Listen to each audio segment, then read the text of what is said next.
আল্লাহ রাব্বুল আলামিন পবিত্র কালামুল্লাহ শরীফের মধ্যে ইরশাদ করেন, ওয়াল আদিয়াতি কবহা।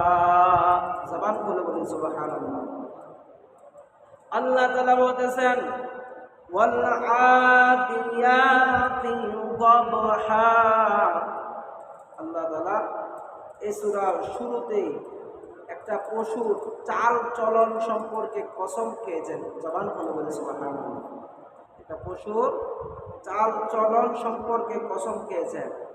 একটা পশুর কতগুলো কাজ আল্লাহ তাআলা এখানে কসম খেয়ে এটা বুঝাচ্ছেন, বান্দা তোমরা লক্ষ্য করে দেখো, আমি আল্লাহ একটা পশু সৃষ্টি করেছি। এই পশুকে আমি আল্লাহ রাব্বুল আলামিন খাবার দেই, রিজিক দেই, সব কিছুর ব্যবস্থা আমি আল্লাহ করে দিয়েছি।